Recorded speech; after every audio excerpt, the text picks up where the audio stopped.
Hello everyone, welcome to YouTube channel devoted for civil services. तो आज उसके बाद में फिर निर्वाचन के संबंध में कुछ अन्य महत्वपूर्ण तथ्य हम लोगों को जानने थे, उसी के बारे में चर्चा करते हैं। पहला है कि राष्ट्रपति के निर्वाचन में प्रत्येक उम्मीदवार को कम से कम 50 निर्वाचकों द्वारा प्रस्तावित और 50 निर्वाचकों द्वारा अनुमोदित होना चाहिए। और ध्यान रहे कि दोनों डिफरेंट हैं, यानी कि अलग अलग पर्सन होने चाहिए। दूसरा क्या है कि राष्ट्रपति का चुनाव गुप्त मतदान द्वारा होता है और राष्ट्रपति के चुनाव में दल बदल विरोधी कानून के प्रावधान लागू नहीं होते हैं। राष्ट्रपति के चुनाव में जो जमानत राशि होती है वो 15,000 रुपये होती है।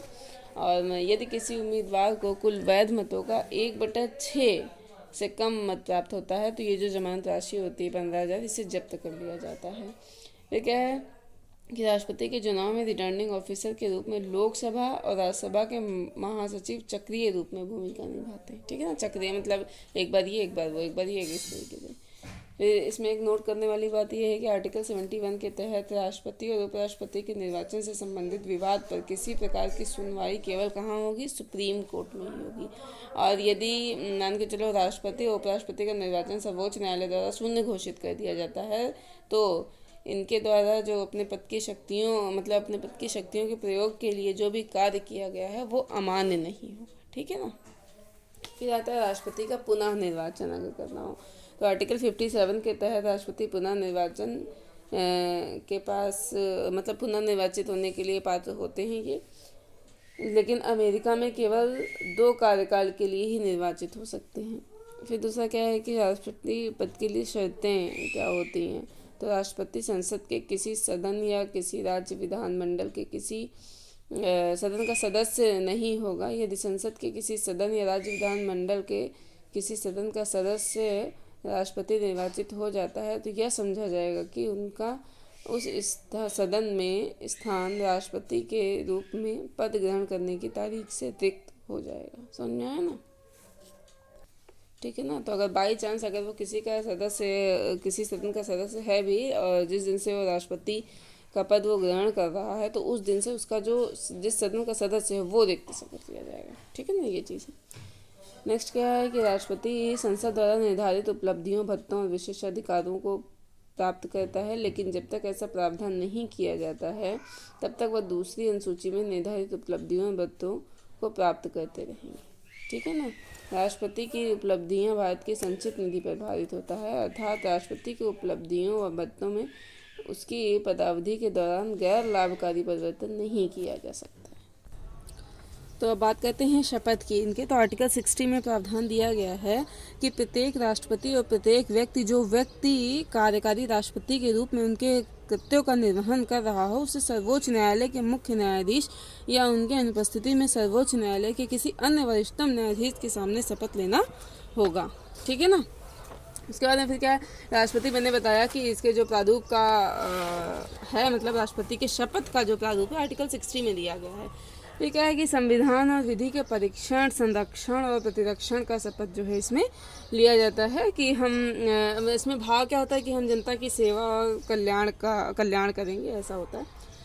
फिर है राष्ट्रपति की पदावधि क्या है, आर्टिकल 56 में दी गई है। इसमें कहा गया है कि पद ग्रहण की तारीख से 5 वर्ष तक पद धारण कर सकते हैं, लेकिन इसके पूर्व क्या है उपराष्ट्रपति को संबोधित अपने हस्ताक्षर सहित लेख द्वारा उसे जो है त्यागपत्र देना होगा। ठीक है ना। फिर क्या है कि हालांकि उपराष्ट्रपति को संबोधित त्यागपत्र की सूचना उसके द्वारा लोकसभा के स्पीकर को भी दी जाएगी, ये भी एक बात है। ठीक है।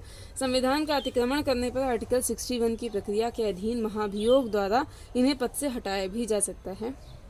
राष्ट्रपति अपने पद की अवधि समाप्त हो जाने पर भी तब तक अपने पद को धारण करते रहेंगे जब तक उनका उत्तराधिकारी अपना पद धारण नहीं कर लेता।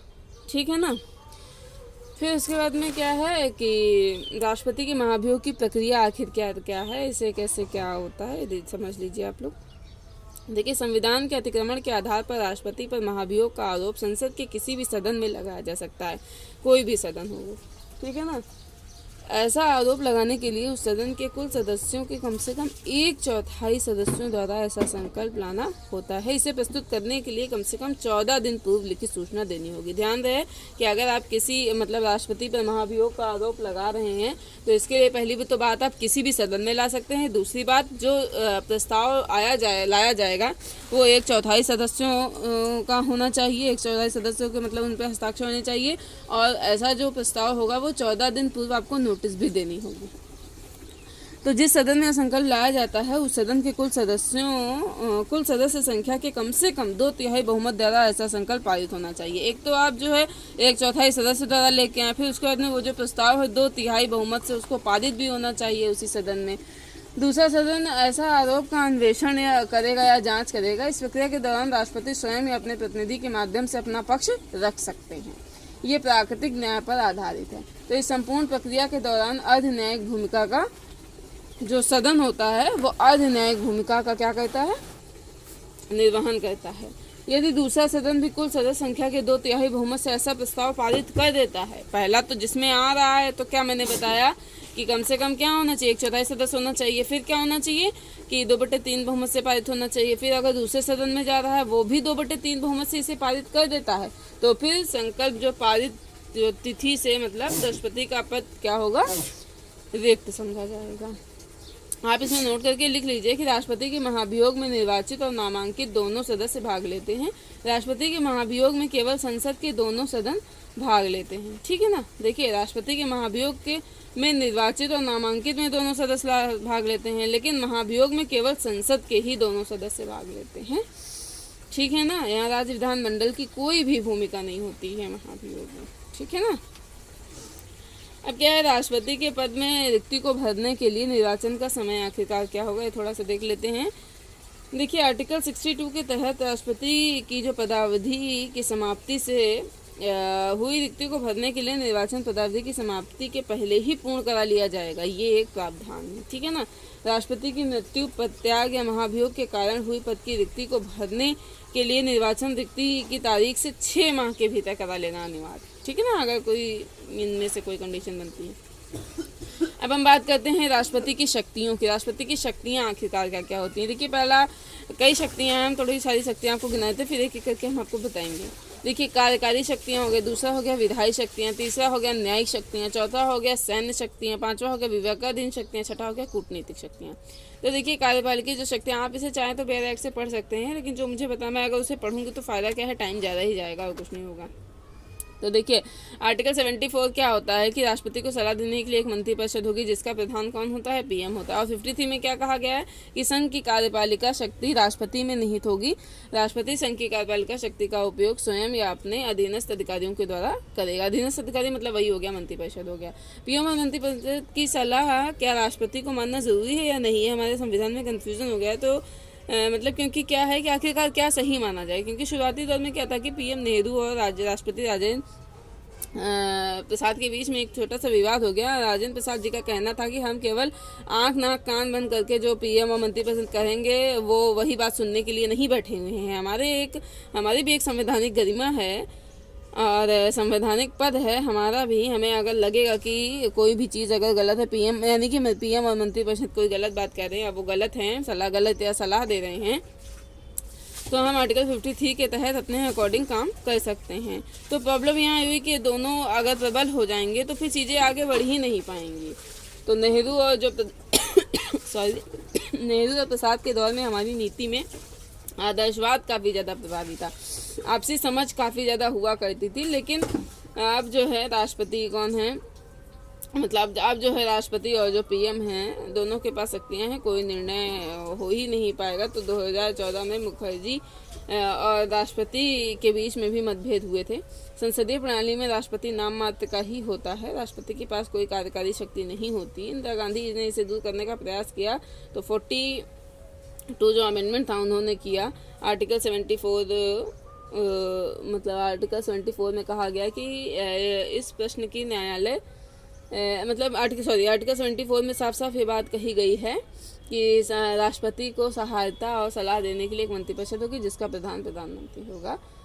ठीक है ना। और उसमें और भी एक लाइन लिखी है कि राष्ट्रपति अपने कृत्यों के प्रयोग करने में ऐसी सलाह के अनुसार ही कार्य करेगा, ऐसा उसमें लिखा हुआ है। तो विवाद हुआ कि राष्ट्रपति पद का औचित्य फिर क्या है, डमी है बिल्कुल एक तरीके से, गरिमा की तो कोई महत्व ही नहीं है। तो फिर 44 एक अमेंडमेंट किया गया, उसमें एक लाइन जोड़ी गई परंतु, मतलब 74 में ही आप देखेंगे जो मैंने अभी बोला वो कहा गया, फिर नीचे एक लाइन बोली गई परंतु करके कि परंतु राष्ट्रपति मंत्रिपरिषद से ऐसी सलाह पर साधारणतः या अन्यथा पुनर्विचार करने की अपेक्षा कर सकेगा और राष्ट्रपति ऐसे पुनर्विचार के पश्चात ही पुनर्विचार के पश्चात दी गई सलाह के अनुसार ही कार्य करेगा। तो 44 अमेंडमेंट के तहत ये चीज़ ऐड की गई थी। तो पुनर्विचार की शक्ति दी गई और फिर से मतलब दोबारा फिर आए, मान के चलो पुनर्विचार की शक्ति दे दी, लेकिन अब फिर से अगर मंत्रिपरिषद और पीएम मतलब वो चीज़ भेज रहे हैं तब फिर उसे मानना जो है मजबूरी होगा पीएम की, ठीक है ना। ये एक चीज़ इसमें ऐड करी गई।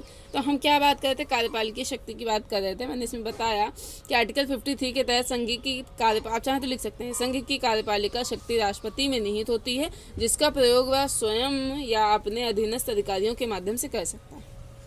नेक्स्ट मैंने क्या बताया कि वहीं अनुच्छेद 74 के तहत राष्ट्रपति को ऐसी शक्तियों का प्रयोग करने में सहायता और सलाह देने के लिए मंत्रिपरिषद और सलाह देने के लिए प्रधानमंत्री और उनकी मंत्रिपरिषद होगी।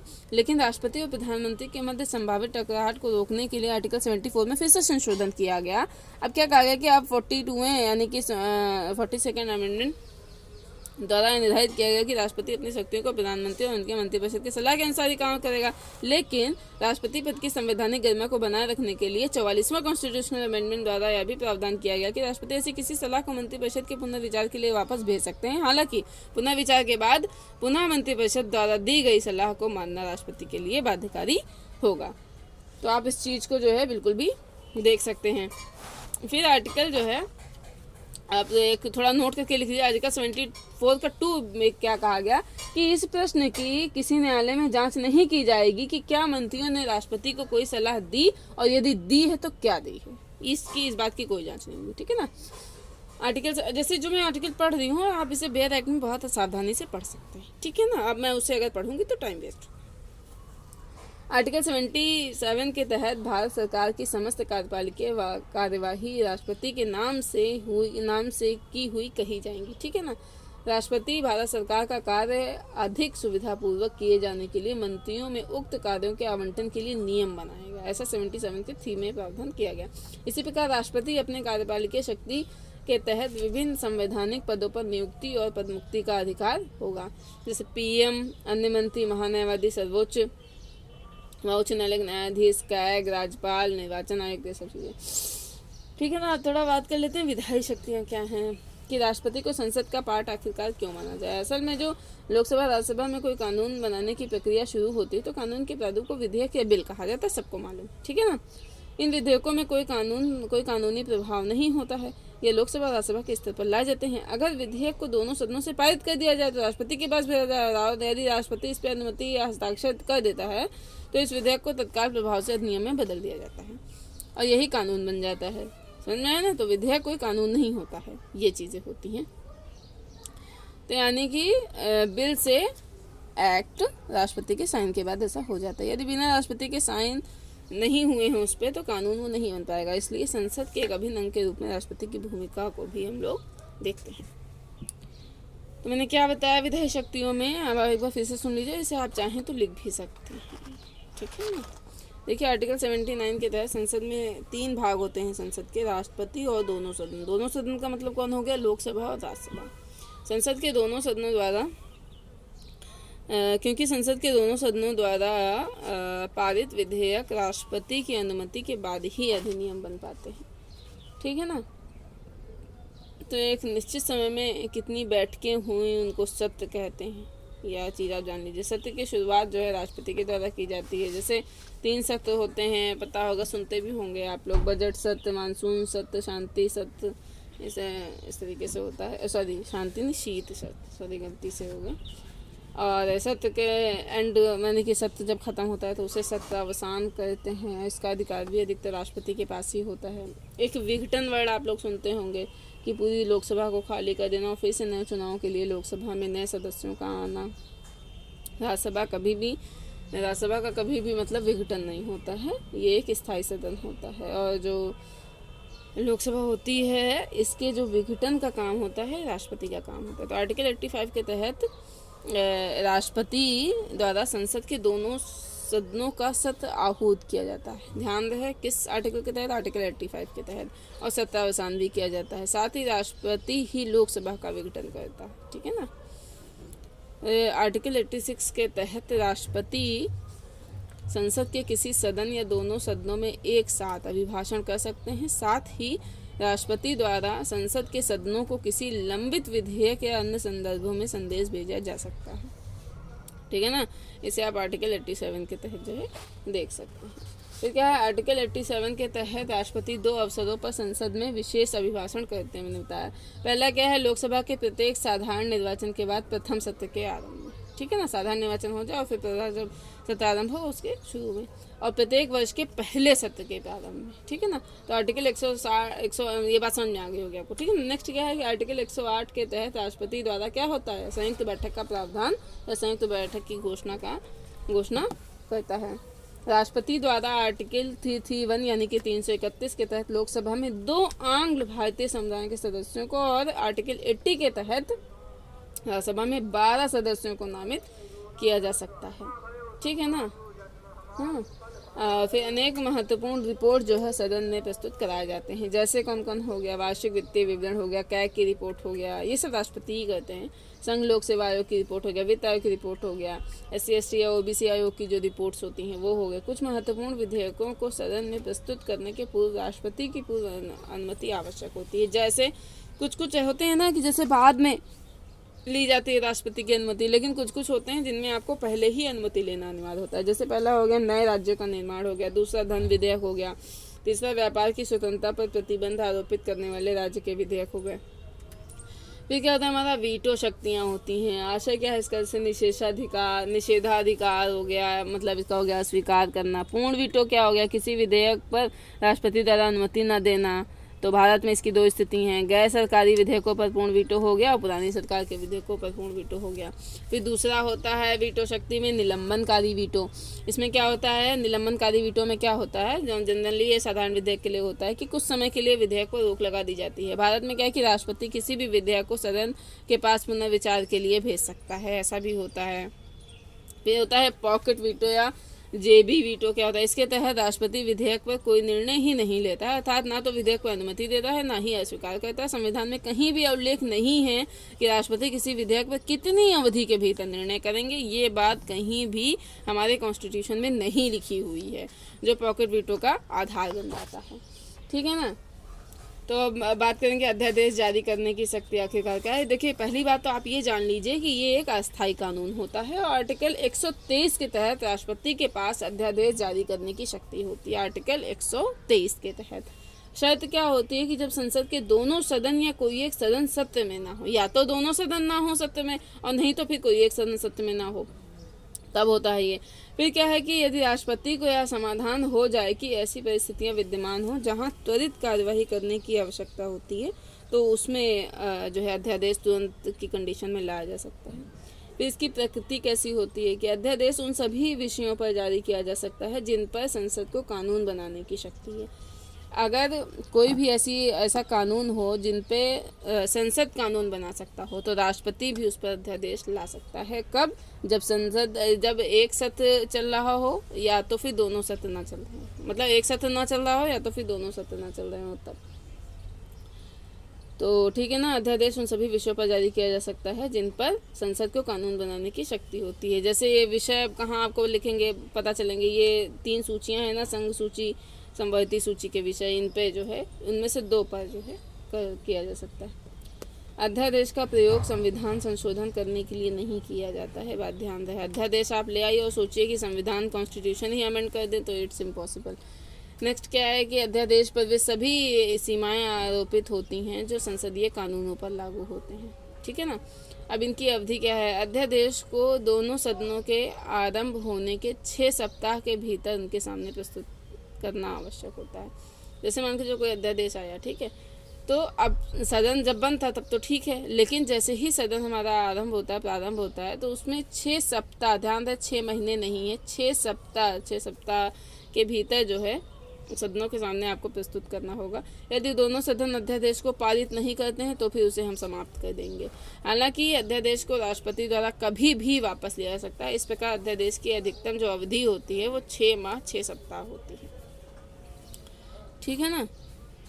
हाँ, विवाद क्या है, इस पे न्यायिक निर्णय भी कुछ आए हुए हैं, उनको देख लेते हैं। आरसी कूपर वाद में न्यायालय ने अध्यादेश को न्यायिक समीक्षा के अधीन माना था। किस वाद में? आरसी कूपर वाद में। फिर 38 मतलब अमेंडमेंट हुआ कॉन्स्टिट्यूशन में।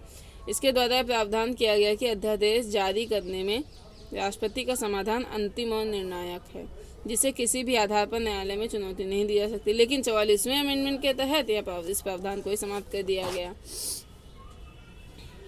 ठीक है ना। तो ये चीज़ें इसमें की गई। तो अब बात करेंगे हम लोग कि क्षमादान की शक्ति आखिरकार क्या होती है। ये आई होप आप लोग को समझ में आया होगा अध्यादेश की शक्ति। अब क्षमादान की शक्ति किस आर्टिकल में दी गई है? राष्ट्रपति के आर्टिकल 72 में दी गई है। किन विषयों पर प्रयोग करेगा ये देख लेते हैं। तो आर्टिकल जो 72 के 1 का है उसमें कहा गया है कि उन सभी मामलों में जिन पर दंड और सैन्य न्यायालय ने दिया, जिन पर दंड किसने दिया हो? सैन्य न्यायालय ने दिया हो, उस पर राष्ट्रपति अपना जो है इस्तेमाल कर सकता है। दूसरा क्या है? 72 का 1 का खा, उन सभी मामलों में जिन पर दंड ऐसे विषय संबंधी किसी विधि के विरुद्ध अपराध के लिए दिया गया हो जिस विषय तक संघ की कार्यपालिका शक्ति का विस्तार हो। फिर क्या है? आर्टिकल 72 का 1 का गा, मृत्युदंड से संबंधित मामलों पर। ठीक है ना। अब देखिए इसकी शब्दावलियाँ देख लेते हैं। क्षमा में 2 किया गया है, देखिए 2 तरीके से, एक तो दोषमुक्त और दूसरा दंडयुक्त। देखिए फिर इसमें ठीक है ना, ये आ गया। एक इसमें वर्ड यूज़ किया जाता है लघुकरण। तो दंड की प्रकृति में परिवर्तन करना, ये लघुकरण होता है। जैसे हम आपको देख लेते हैं, जैसे मृत्युदंड है तो उसका आजीवन कारावास, आजीवन कारावास है तो किसी को अगर दिया गया है तो उसे 5 वर्ष, और अगर 5 वर्ष है तो फिर उस पर जुर्माना लगा दे। इसे कहते हैं लघुकरण करना। ठीक है। और फिर एक आता है परिहार। क्या होता है? दंड की मात्रा या अवधि में कमी करना। देखिए जो मैंने ऊपर बताया आपको वो है दंड की प्रकृति में परिवर्तन करना। यानी कि जैसे अब किसी को मतलब डेथ सुनाई जानी है, मृत्युदंड दिया जाना है, तो हमने प्रकृति बदल दी। हमने कहा कि नहीं अब आजीवन कारावास इनका कर दो। और अगर किसी को आजीवन कारावास मिला तो हमने क्या कहा कि इनको 5 वर्ष की सजा कर, 5 वर्ष की सजा मिली है तो हमने क्या किया? जुर्माना कर दो। तो ये हम देखिए प्रकृति में परिवर्तन कर रहे हैं। फिर आगे परिहार में क्या है कि दंड की मात्रा अवधि को कर, जैसे अगर किसी को 5 वर्ष की सजा है तो उसको हम 2 साल की कर दे। ठीक है ना। और फिर एक आता है विराम। तो विशेष परिस्थितियों में दंड की कमी की जा सकती है। जैसे एक केस हम आपको बताते हैं, एक केस है जैसे प्रेग्नेंट अगर वुमेन है तो उसके केस में जो है दंड में कमी की जा सकती है। एक फिर आता है वर्ड प्रविलंबन। तो सजा को कुछ समय के लिए निलंबित कर देना। ठीक है ना। कि जैसे मान के चलो अगर आपको 5 तारीख को, यानी कि जैसे 5 फरवरी या कुछ भी मतलब मान लो कि 8 मार्च 9 मार्च चला, तो इसमें अगर आपको जो है सज़ा दी गई है तो आप अब 8 मार्च का ना होकर के क्या कर दें, फिर हम लोग थोड़ा सा इसके पहले मान के चलो किसी ने राष्ट्रपति के पास अपील की हो, जैसे 5 को मान के चलो मृत्युदंड है, 3 को राष्ट्रपति के पास अपील गई, तो जब तक निर्णय नहीं दिया जाता मृत्युदंड को जो है टाल दिया जाएगा। ऐसा है, ये है प्रविलंबन। ठीक है ना। अब बात करते हैं इसके मामले में कुछ न्यायिक निर्णय आए हुए हैं, उनको देख लेते हैं। तो मालूराम वाद में न्यायालय ने निर्धारित किया कि यदि किसी विषय में अनुच्छेद 72 के तहत शक्तियों का प्रयोग अतार्किक और भेदभाव रूप में किया गया हो तो न्यायालय उसमें हस्तक्षेप कर सकती है। बात समझ में आई ना। ये उसमें बात जो है की गई थी कि मालूराम वाद में न्यायालय ने यह निर्धारित किया कि यदि किसी विषय में अनुच्छेद 72 के तहत शक्तियों का प्रयोग अतार्किक व भेदभावकारी रूप में किया गया हो तो न्यायालय उसमें हस्तक्षेप कर सकती है। केहर सिंह वाद में न्यायालय ने राष्ट्रपति के क्षमादान की शक्ति को प्रशासनिक प्रकृति का माना और स्पष्ट किया कि यह राष्ट्रपति की कृपा पर निर्भर करता है कि वह क्षमादान दे या दोष सिद्ध व्यक्ति का कोई अधिकार नहीं। ऐसा किसमें कहा गया? केहर सिंह वाद में कहा गया कि ये प्रशासनिक प्रकृति का माना है कि जो क्षमादान की शक्ति है, और उसमें साफ साफ कहा है कि ये पूरी टोटली मतलब राष्ट्रपति की कृपा पर ही निर्भर करता है कि आपको मतलब दोष सिद्ध व्यक्ति का कोई अधिकार इसमें नहीं होता है जो होता है। ठीक है ना। कोई उसका वो अधिकार नहीं है कि दे ही दे राष्ट्रपति, ऐसा कुछ भी नहीं है। न्यायालय के अनुसार क्षमादान की शक्ति की आंशिक न्यायिक समीक्षा की जा सकती है, अर्थात राष्ट्रपति के निर्णय के मेरिट के आधार पर न्यायिक समीक्षा हम लोग कर सकते हैं। कि अर्थात मतलब इसका क्या है कि क्षमा देना या ना देना राष्ट्रपति की ही शक्ति है, इससे ये बात क्लियर है। अब से मान के चलो कोई ए नाम का है व्यक्ति, इसको क्षमादान मिला है और बी को नहीं मिला है, तो इस आधार पर चुनौती ए को दिया और बी को नहीं, मतलब तो लेकिन आरोप लग सकता है कि ये जो कि राष्ट्रपति के धर्म का है, मतलब धर्म का था इसलिए दिया, बी को नहीं दिया क्योंकि उनके धर्म का नहीं, तो इसकी मतलब छोटा सा आंशिक है, इसकी न्यायिक समीक्षा हो सकती है। हालांकि ऐसा होता नहीं है जनरली, लेकिन ये कंडीशन है, कहने का मतलब जानना चाहिए आप लोग को। तो यदि ऐसा निर्णय धर्म, जाति, रंग, नस्ल या राजनीतिक निष्ठा के आधार पर भेदभावपूर्ण हो तो न्यायपालिका इसकी समीक्षा कर सकती है, इसका मतलब ये है। ठीक है ना, तो आप लोग को इसमें समझ में आया होगा। फिर क्या, राष्ट्रपति की क्षमादान की शक्ति के अधीन अपील लिखित रूप में ही की जा सकती है, आप मौखिक रूप में इसमें कुछ भी नहीं कर सकते हैं। शत्रुघ्न चौहान वाद में न्यायालय ने निर्णय दिया कि जेल में बंद व्यक्ति के मृत्युदंड को 2 आधारों पर न्यायालय द्वारा आजीवन कारावास में बदला जा सकता है। ठीक है ना, बात समझ में आई ना। इसमें निर्णय दिया गया कि व्यक्ति के जो मृत्युदंड है उनको 2 आधारों पर आजीवन कारावास में बदला सकता है। क्या, पहला इन्होंने बताया कि राष्ट्रपति के पास लंबित क्षमादान की अपील पर अनावश्यक देरी हो रही हो, जैसे अगर देरी हो रही हो, लंबित कोई अपील हो, तो फिर हम ये काम कर सकते हैं। दूसरा क्या है कि दोष सिद्ध व्यक्ति की बीमारी को ध्यान में ना रखा गया, जो दोष सिद्ध है हमारा व्यक्ति, उसकी बीमारी को ध्यान में जो है ना रखा गया हो, तो ऐसा कह सकता है। ठीक है ना, तो अब बात करते हैं राष्ट्रपति की आपातकालीन शक्तियों के बारे में। ठीक है ना, इसके बारे में बात करते हैं। अब इसमें क्या है कि आपातकालीन जो शक्तियां हैं, तो ये देश की स्वतंत्रता के बाद यहाँ पे असाधारण परिस्थितियां भी विद्यमान थी। जैसे क्या है कि राष्ट्र की सुरक्षा हो गया, एकता और अखंडता हो गया, कानून व्यवस्था हो गया, तो इसीलिए हम लोगों को आपातकालीन शक्तियों का प्रावधान मतलब किया गया। इसमें क्या होता है कि केंद्र सरकार की शक्ति जो है बढ़ जाती है, राज्य सरकार पर केंद्र का नियंत्रण हो जाता है। तो आपातकालीन जो शक्तियां हैं, इसमें 3 जो आपातकालीन प्रावधान है, इसमें 3 टाइप के हैं। पहला बात करेंगे राष्ट्रीय आपातकाल, आर्टिकल 352। दूसरा बात करेंगे राज्य आपातकाल या राष्ट्रपति शासन, ध्यान रहे कंफ्यूज ना होइए, ये आर्टिकल 356। तीसरा बात करेंगे वित्तीय आपातकाल या फिर जो है आर्टिकल ये किस में दिया गया है, आर्टिकल 360 में दिया गया। तो पहले हम बात करेंगे राष्ट्रीय आपातकाल की कि ये क्या होते हैं। तो आर्टिकल मैंने क्या बताया 352 के तहत दिया गया है। उद्घोषणा, जो इसमें उद्घोषणा होती है, इसका आधार 3 होता है। जैसे पहला बात करेंगे युद्ध होता है, दूसरा बाह्य आक्रमण होता है, और जो है तीसरा सशस्त्र विद्रोह होता है। जो युद्ध और बाह्य आक्रमण होता है ये बाह्य आपातकाल से होता है, और जो सशस्त्र विद्रोह होता है ये आंतरिक आपातकाल से होता है। लेकिन एक बात आप नोट कर लीजिए कि 44वें कॉन्स्टिट्यूशनल अमेंडमेंट द्वारा सशस्त्र विद्रोह शब्द का प्रयोग इसके पूर्व आंतरिक अशांति शब्द का प्रयोग होता था, यानी कि अब यहाँ पे सशस्त्र विद्रोह लिखा जाने लगा है। इसके पहले जब तक कॉन्स्टिट्यूशनल अमेंडमेंट नहीं हुआ था 44 1978 में, तब तक इसके पूरे यहाँ पे आंतरिक अशांति लिखा था। तो फिर क्या था कि 1975 में जब राष्ट्रीय आपातकाल लगाया गया, तो उस वक्त आंतरिक अशांति के आधार पर ही लगाया गया था। तो उस वक्त जो है, क्योंकि 1975 है और अमेंडमेंट कब हुआ है 1978 में, 44 में, ठीक है ना। तो लेकिन ये शब्द क्या है, अस्पष्ट है। यदि कहीं अगर 4 लोग खड़े होकर नारे लगाने लगें तो क्या इसे हम आंतरिक अशांति मान लेंगे? अगर आंतरिक अशांति माना जाएगा तो सरकार विरोधी कोई अहिंसक सत्याग्रह आधार पर आधारित, मतलब उस पर आधारित आंदोलनों को भी सरकारों के द्वारा दबा दिया जाएगा और आपातकाल लगा दिया जाएगा। तो 25 जून 1975 को जब राष्ट्रीय आपातकाल लगाया गया तो विपक्षी दलों द्वारा काफ़ी विरोध किया गया। इन्हें इंदिरा जी द्वारा जो है जेल में डाल दिया गया था, इन लोगों को, जो लोग विरोध कर रहे थे। 1977 में जब जनता पार्टी की सरकार आती है तो उन्होंने इसे स्पष्ट किया कि केवल आंतरिक अशांति के इस्तेमाल अस्पष्टता बनी रहेगी। इसलिए उन्होंने कहा कि देश की सुरक्षा के सामने कुछ लोगों के प्रदर्शन से खतरा नहीं होगा जब तक कि वह प्रदर्शन हथियारों के साथ नहीं हो रहा हो। इसलिए सशस्त्र विद्रोह शब्द का प्रयोग किया गया, यानी कि आर्म्ड रिबेलियन, ठीक है ना। तो जब भारत के ही इसमें होता क्या है सशस्त्र विद्रोह में, कि जब भारत के ही नागरिक भारत की सरकार के खिलाफ हथियारों के साथ विद्रोह कर देते हैं तो इसे हम इस नाम से जानते हैं, सशस्त्र विद्रोह के नाम से। फिर आपको पता होगा कि जो हमारे यहाँ लगा था, ये एक तो लगा था 1972 में, ठीक है ना, चीन के साथ जब युद्ध हुआ था। दूसरा 1971 में जब पाकिस्तान के साथ युद्ध हुआ था, तो उसमें बाह्य आक्रमण के आधार पर लगाया गया था। और 1975 में आंतरिक अशांति के आधार पर लगाया गया था।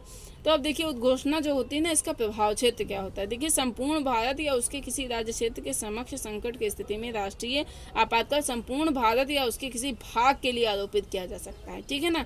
और उद्घोषणा आखिरकार कब की जाती है? वास्तविक संकट की स्थिति के साथ साथ आसन्न संकट की स्थिति में भी। ठीक है ना। मतलब आसन्न संकट का मतलब आप ये समझ लीजिए कि अगर मुझे लग रहा है कि घटना घटित होने वाली है तब भी हम जो है लगा सकते हैं। और उद्घोषणा किसके द्वारा की जाएगी, ध्यान रहे हमेशा राष्ट्रपति ही करेगा, लेकिन मंत्रिमंडल की लिखित सलाह पर करेगा, ना कि मौखिक सलाह पर। और ठीक है ना, तो ठीक है ना। तो 44 में कॉन्स्टिट्यूशनल अमेंडमेंट 1978 द्वारा प्रावधान और मंत्रिमंडल की लिखित सलाह पर ही, पूर्व में मंत्रिपरिषद की सलाह पर ही, मतलब पूर्व में केवल जो है मंत्रिपरिषद की सलाह पर ही कर दिया गया था, इससे पहले जब किया गया था। यानी कि परामर्श की इसमें घोषणा होती, जैसे उस समय 1975 में फर्रुखुद्दीन अहमद थे, उस समय जो की गई थी ना घोषणा, वो केवल जो है मौखिक सलाह पर ही कर दी गई थी। अब मैंने क्या बताया कि लिखित सलाह पर उस समय इंदिरा गांधी जी ने मौखिक खाली कहा था, तो फिर जो है आंतरिक अशांति के कारण आपातकाल की केवल मौखिक ही बात उन्होंने कहा था। तो राष्ट्रपति द्वारा जो है अपनी शक्तियाँ, मतलब उन्होंने क्या किया था कि मतलब उनके द्वारा घोषणा कर दी गई थी। अब बात करते हैं इसके अनुमोदन की। समस्या मतलब ये रहती है कि अगर राष्ट्रीय आपातकाल लगाया जा रहा है तो सारी शक्तियाँ केंद्र सरकार के पास में मतलब जा रही हैं, चली जाती हैं। संविधान एक तरीके से एक ऐसे शासन की तरफ इशारा कर रहा है जहाँ खतरा मतलब सरकार के पास जो है शुरू हो सकता है, मतलब दिखाई देता है, कहने का मतलब। तो ये क्या है, साधारण परिस्थिति होती है, एक अकेले व्यक्ति को निर्णय लेने का अधिकार हम नहीं दे सकते हैं। तो जो प्रधानमंत्री है उनका मंत्रिमंडल या निर्णय ले ले, या यहाँ पर प्रावधान नहीं किया गया है। ऐसे में यहाँ पर एक प्रक्रिया बना दी गई है कि अगर राष्ट्रपति ऐसी घोषणा करता है मंत्रिमंडल को लिखित सलाह पर, उसके बाद इसका अनुमोदन लेना होगा लोकसभा में, यानी कि जो जनता का सदन है, और राज्यसभा यानी कि जो राज्यों का सदन है। आपातकाल की घोषणा कर दी है और हम इसको जारी रखना चाहते हैं, वो भी विशेष बहुमत से होगा। मंत्रिपरिषद जितने भी मंत्री होते हैं सभी इसमें शामिल होते हैं, लेकिन जो अलग अलग मंत्रालयों के अध्यक्ष होते हैं हम उन्हें मंत्रिमंडल में रखते हैं, यानी कैबिनेट मिनिस्टर होते हैं, और हम इन्हें कैबिनेट में रखते हैं। और इसमें अनुमोदन में मैंने क्या बताया कि संसद के दोनों सदनों द्वारा 1 माह के भीतर विशेष बहुमत से अनुमोदन होना चाहिए, ध्यान रहे। और ये जो प्रावधान है 44 कॉन्स्टिट्यूशनल अमेंडमेंट से किया गया, लेकिन इसके पहले यह प्रावधान 2 माह के भीतर साधारण बहुमत से किया जाए, ठीक है ना। पहले साधारण बहुमत से और अब विशेष बहुमत से। अब उद्घोषणा की अवधि क्या होगी, इसमें क्या है कि प्रत्येक 6 माह पर संसद के दोनों सदनों का अनुमोदन होगा, आवश्यक होगा। मैंने क्या बताया, विशेष का मतलब क्या होगा, 2/3, ठीक है ना, 6 माह पर, और इसे अनिश्चित काल तक जारी रखा जा सकता है। अब उद्घोषणा की समाप्ति के बारे में बात कर लेते हैं, ठीक है ना। राष्ट्रपति द्वारा मंत्रिपरिषद की सलाह पर इसे समाप्त किया जा सकता है। 44वें कॉन्स्टिट्यूशनल अमेंडमेंट में प्रावधान किया गया कि यदि लोकसभा के 1/10 सदस्य संकल्प लाएं और संसद के दोनों सदनों द्वारा इसे साधारण बहुमत से ही अगर पारित करा दिया जाए तो भी जो है राष्ट्रपति द्वारा उद्घोषणा की, जो हमने घोषणा की थी, उसकी समाप्ति की जा सकती है। अब इसके प्रभाव के बारे में थोड़ा सा बात कर लेते हैं कि केंद्र और राज्यों के संबंधों पर इसके गंभीर प्रभाव जो पड़ते हैं। इनके मध्य क्या होता है, शक्ति विभाजन, निलंबित, ये सब चीज़ें हो जाती हैं। मतलब इसका क्या है कि अर्थात संसद द्वारा राज्य सूची के विषय पर कानून बनाया सकता है। इस दौरान राज्य की कार्यपालिका पर केंद्रीय कार्यपालिका का नियंत्रण हो जाता है, वित्तीय बंटवारे पर केंद्र का नियंत्रण हो जाता है। असल में जब आपातकाल लगाया जाता है तो राज्य की सरकारें या विधानमंडल काम करना बंद नहीं कर देती हैं, बस अंतर ये आता है कि राज्य विधानमंडल राज्य के लिए कानून बना रहा होता है। लेकिन अगर संसद को लगता है कि हमें कानून बनाना है तो चाहिए तो संसद भी बना सकती है, चाहे तो यदि यानी राज्य के मामले पर एक समानांतर शक्ति केंद्र को मिल जाती है, जो साधारण स्थितियों में नहीं होती है। तो नोट करके आप चाहें तो इसमें लिख सकते हैं कि इस दौरान राज्य विधानसभा और राज्य सरकार बनी रहती है, अर्थात विघटित या बर्खास्त नहीं होती है। केवल इस दौरान राज्य के विषयों पर केंद्र को समानांतर शक्ति जो है प्राप्त हो जाती है। लोकसभा और राज्य विधानसभा के मतलब जीवन अवधि पर, यानी कि इस आपातकाल के दौरान इनकी अवधि एक बार में 1 वर्ष के लिए बढ़ाई जा सकती है, क्योंकि युद्ध कब खत्म होगा ये किसी को नहीं मालूम है ना। फिर क्या है कि मूल अधिकारों पर प्रभाव क्या है कि अनुच्छेद 358 के तहत बाह्य आपातकाल के दौरान आर्टिकल 19 के तहत प्राप्त मूल अधिकार स्वतः निलंबित हो जाते हैं। यानी कि अनुच्छेद 359 के तहत यानी कि 359 के तहत राष्ट्रपति अधिसूचना द्वारा आर्टिकल 20 और 21 के अतिरिक्त जो अन्य यानी कि जो इसके अलावा जो अदर हैं फंडामेंटल राइट्स के निलंबन की घोषणा की जा सकती है, ठीक है ना, लेकिन आर्टिकल 20 और 21 नहीं होगा। फिर अब बात मैंने क्या बताया, 356 बताया था राष्ट्रपति शासन या फिर जो है राज्य आपातकाल के बारे में बात करते हैं। इसमें कहा गया है कि उद्घोषणा का जो आधार होगा आर्टिकल 356 के तहत राज्य में संवैधानिक तंत्र की विफलता की स्थिति में राष्ट्रपति द्वारा राज्यपाल की रिपोर्ट या किसी अन्य आधार पर ऐसी उद्घोषणा की जा सकती है, ठीक है ना। जैसे कानून व्यवस्था खराब है, दंगे हो रहे हैं, और क्या है, बहुमत नहीं है, केंद्र के कानून के अनुसार जो है कार्य नहीं हो पा रहे हैं, तो ये सब चीज़ें उसके अकॉर्डिंग अगर की जाए तो इसकी घोषणा की जा सकती है। और आर्टिकल 355 के तहत राज्य सरकारों को यह दायित्व है कि वे संविधान के प्रावधानों के अनुसार कार्य करें। फिर क्या है कि आर्टिकल 365 के तहत केंद्र सरकार द्वारा जारी निर्देशों का पालन राज्यों के लिए बाध्यकारी होगा, ठीक है ना। आर्टिकल 365 के तहत केंद्र सरकार द्वारा जारी निर्देशों का पालन जो है राज्यों के लिए बाध्यकारी होगा। निर्देशों के गैर अनुपालन की स्थिति में राष्ट्रपति शासन, जैसे आर्टिकल 256 में क्या कहा गया है कि राज्य सरकार द्वारा संसदीय कानूनों का अनुपालन, जैसे सीएए आपने देखा। फिर क्या कहा गया है कि केंद्र की कार्यपालिका के कार्यों में बाधा उत्पन्न ना करना। जैसे मान के चलो कोई IRS है, ठीक है ना, किसी राज्य के विधायक के घर पर छापा मारा गया और राज्य की पुलिस ने उन्हें गिरफ्तार कर लिया तो राष्ट्रपति शासन लगाया जा सकता है। मतलब राज्य बाधा अगर उत्पन्न कर रहा है तो भी वहाँ पे राष्ट्रपति शासन जो है लगा सकता है। फिर आर्टिकल 257 में क्या गया कि संचार के साधनों की सुरक्षा और रखरखाव, ये क्या केंद्र का सब्जेक्ट है, लेकिन राज्य का लेकिन जो इसकी जिम्मेदारी होती है वो राज्य की होती है। जैसे रेलवे की सुरक्षा हो गया। अब उद्घोषणा मैंने क्या बताया, किसके द्वारा, हमेशा राष्ट्रपति द्वारा, किसकी सलाह पर, मंत्रिपरिषद की सलाह पर। अनुमोदन क्या है इसमें, 2 माह के भीतर साधारण बहुमत से। और मैंने भी आपको इससे पहले जो बताया था उसमें क्या है कि जो अनुमोदन होता है वो 1 माह के भीतर विशेष बहुमत से होता है। हालांकि पहले ज़रूर होता था साधारण बहुमत से 2 माह के भीतर, लेकिन इसमें क्या है, जो राज्य वाला है यानी कि जो राष्ट्रपति शासन है आर्टिकल 356 है, इसमें कैसे है कि 2 माह के भीतर आप साधारण बहुमत से ले सकते हैं। अब इसकी अवधि क्या होगी कि अधिकतम इसकी अवधि 3 वर्षीय होगी। उसमें क्या है कि हर 1 साल में 1 वर्ष के लिए बढ़ाया, मतलब हर बार 1 वर्ष के लिए बढ़ाया सकता है, क्योंकि युद्ध कब खत्म होगा किसी को नहीं मालूम है। इसमें क्या है कि 3 अधिकतम जो राष्ट्रपति शासन है अधिकतम 3 वर्ष के लिए होगा, लेकिन इसे 1 वर्ष से अधिक की अवधि के लिए बढ़ाना हो तो शर्तें पूरी होनी चाहिए। क्या, संपूर्ण भारत या उसके किसी भाग में राष्ट्रीय आपातकाल लागू होना चाहिए, ठीक है ना। यदि चुनाव आयोग के अनुसार संबंधित राज्य में चुनाव आयोजित कराने की परिस्थितियां विद्यमान ना हो तो भी जो है इसे हम क्या कर सकते हैं। लेकिन इसकी जो मैक्सिमम अवधि होगी, ध्यान रहे, वो 3 साल ही होगी, लेकिन उसमें कितनी होगी, अनिश्चित काल के लिए होगी। 1 वर्ष में 1 साल के लिए बढ़ाया सकता है, लेकिन अनिश्चित काल के लिए होगा। पंजाब राज्य में 64 और 67 जो अमेंडमेंट था तो उसके द्वारा 3 वर्ष की अवधि को कितना कर दिया गया था, 5 वर्ष कर दिया गया था, ठीक है ना। राष्ट्रपति शासन का प्रभाव क्या होगा, इस दौरान राज्य की सरकार को बर्खास्त कर दिया जाता है और राज्य की समस्त कार्यपालिकीय शक्तियां राष्ट्रपति के पास आ जाती हैं, जिसका प्रयोग वह राज्यपाल के माध्यम से करता है। ध्यान दें, मोस्ट इंपॉर्टेंट है, उसमें ऐसा नहीं होता है। जो मैंने राष्ट्रीय आपातकाल बताया था उसमें बर्खास्त नहीं होता है, लेकिन इसमें देखो बर्खास्त हो जाता है। वहीं इस दौरान राज्य की विधानसभा को या तो विघटित या निलंबित, या इस दौरान संसद द्वारा ही राज्य सूची के विषय पर कानून बनाया जाता है, ठीक है ना। नोट कर लीजिए कि अब तक 16 बार राष्ट्रपति शासन लगाया चुका है। इंदिरा गांधी के शासन में सर्वाधिक 50 बार लगाया गया था। डॉक्टर अंबेडकर ने इसे डेड लेटर कहा है, ठीक है ना, ये क्वेश्चन आ चुका है एक बार।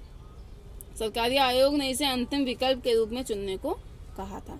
SR बम्बई बाद में सर्वोच्च न्यायालय ने निर्णय दिया था कि राजनीतिक लाभ के लिए आर्टिकल 356 का प्रयोग जो है नहीं होना चाहिए। राष्ट्रपति शासन की उद्घोषणा की न्यायिक समीक्षा की जा सकती है। आपातकालीन उपबंध या भारत शासन जो अधिनियम है 1935 की धारा 93 से प्रेरित है। अब बात करेंगे इसके जो है वित्तीय आपातकाल की। आखिरकार वित्तीय आपातकाल क्या है, देखिए इसके में घोषणा का आधार क्या होगा, गंभीर आर्थिक संकट की स्थिति में लगाया जा सकता है। और किसके द्वारा घोषणा होगी, राष्ट्रपति द्वारा मंत्रिपरिषद की सलाह पर। अनुमोदन क्या होगा, संसद के दोनों सदनों द्वारा 2 माह के भीतर साधारण बहुमत से पारित होगा। अवधि क्या होगी, अनिश्चित काल के लिए। समाप्ति कब होगी, राष्ट्रपति द्वारा, मतलब राष्ट्रपति द्वारा इसकी समाप्ति होगी। और इसका प्रभाव क्या होगा, वित्तीय शक्तियों का विभाजन निलंबित हो जाएगा। फिर राष्ट्रपति किसी भी राज्य को वित्तीय मामलों के लिए निर्देश जारी कर सकते हैं। केंद्र और राज्यों के मध्य कर बंटवारों के प्रावधान में संशोधन फिर किया जा सकता है। इस दौरान राज्य विधानमंडल द्वारा पारित धन विधेयकों को राष्ट्रपति के लिए आरक्षित कर दिया जाता है। इस दौरान मतलब जब वित्तीय आपातकाल होता है तो क्या होता है कि केंद्र व राज्य के अधीन सेवा करने वाली सभी सेवा कर्मियों, चाहे वो सुप्रीम कोर्ट हो, हाई कोर्ट के न्यायाधीश भी इसमें शामिल होते हैं, कि वेतन में भी कमी का निर्देश किया जा सकता है। अभी तक केवल एक बार, मतलब अभी तक एक भी बार जो है वित्तीय आपातकाल जो है नहीं लगाया गया अपने वहाँ, ठीक है ना। वित्तीय आपातकाल ध्यान रहे, एक भी बार अभी तक अपने यहाँ नहीं लगाया गया है। सैन्य शक्तियाँ मैंने बताया था कि तीनों सेनाओं के कमांडर इन चीफ होते हैं जो राष्ट्रपति होते हैं, और इनके द्वारा युद्ध और शांति की घोषणा भी की जाती है। और कूटनीतिक शक्तियाँ क्या होती हैं कि राष्ट्रपति अन्य देशों में राजनयिकों की नियुक्ति करते हैं और इन्हीं के नाम से अंतर्राष्ट्रीय संधि या समझौते भी संपन्न होते हैं। फिर क्या है, विवेकाधीन शक्तियाँ क्या हैं कि राष्ट्रपति को संवैधानिक रूप में विवेकाधिकार नहीं है, लेकिन निम्नलिखित अवसरों पर परिस्थिति जन्य विवेकाधिकार रहता है। यदि लोकसभा में किसी भी दल को स्पष्ट बहुमत प्राप्त न हो तो राष्ट्रपति स्वविवेक से पीएम की नियुक्ति कर सकते हैं, ठीक है ना। यदि कोई सरकार जो है लोकसभा में अपना बहुमत खो देती है तो राष्ट्रपति उसकी सलाह के आधार पर लोकसभा का विघटन करने के लिए बाध्य नहीं है। राष्ट्रपति मंत्रिपरिषद की सलाह को एक बार पुनर्विचार के लिए वापस भेज सकते हैं। राष्ट्रपति संसद द्वारा पारित विधेयक को भी एक बार पुनर्विचार के लिए भेज सकते हैं। आर्टिकल 78 के तहत राष्ट्रपति पीएम से मंत्रिपरिषद के संबंध में सूचना मांग सकते हैं। और मैंने फिर राष्ट्रपति बताया था पॉकेट वीटो भी इसकी एक विवेकाधीन शक्तियाँ हैं। तो देखिए अब हम नेक्स्ट डे बात करेंगे राष्ट्रपति संबंधित कुछ क्वेश्चंस जो हैं कि क्या आप ये विचार कर सकते हैं कि भारत का संविधान शक्ति पृथक्करण के कठोर सिद्धांत पर आधारित ना होकर विरोध व संतुलन सिद्धांत पर आधारित है। तो ये जो कुछ क्वेश्चंस हैं, क्योंकि देखिए अभी क्या है, हमारा राष्ट्रपति पूरा कम्प्लीटली ख़त्म हो चुका है। नेक्स्ट लेक्चर में हम इसके बारे में बात करेंगे। तो आई होप आज के लिए मुझे इतना ही रखना चाहिए। विवेकाधीन शक्तियाँ चाहे तो एक बार फिर से आप लोग जो है देख सकते हैं कि अगर स्पष्ट बहुमत ना प्राप्त हो तो राष्ट्रपति जो है स्वविवेक से पीएम की नियुक्ति कर सकता है, ठीक है ना। दूसरा क्या है कि अगर लोकसभा में अपना बहुमत खो दे कोई सरकार तो राष्ट्रपति उसकी सलाह के आधार पर लोकसभा का विघटन करने के लिए फिर बाध्य हो जाती है, उसको करना ही होगा। ये विवेकाधीन शक्तियाँ हैं सारी, ठीक है ना। और राष्ट्रपति मंत्रिपरिषद की सलाह को एक बार पुनर्विचार के लिए वापस भेज सकता है। फिर क्या है कि जो पारित विधेयक होता है राष्ट्रपति का, संसद द्वारा जो पारित विधेयक होता है राष्ट्रपति उसको एक बार फिर से पुनर्विचार के लिए भेज सकते हैं। आर्टिकल 78 के तहत राष्ट्रपति पीएम से मंत्रिपरिषद के संबंध में सूचना मांग सकते हैं। और फिर लास्ट का है पॉकेट वीटो। तो ठीक है, इसके बाद हम बात करेंगे नेक्स्ट लेक्चर में। उसमें जो है राष्ट्रपति से संबंधित कुछ क्वेश्चंस हैं मेंस के उससे, तो उनको हम देखेंगे, ठीक है ना। तो आज के लिए इतना ही रखते हैं, मिलते हैं next day. Thank you very much, ठीक है। देखते रहिए, सुनते रहिए क्या devoted for civil services. Okay, bye bye.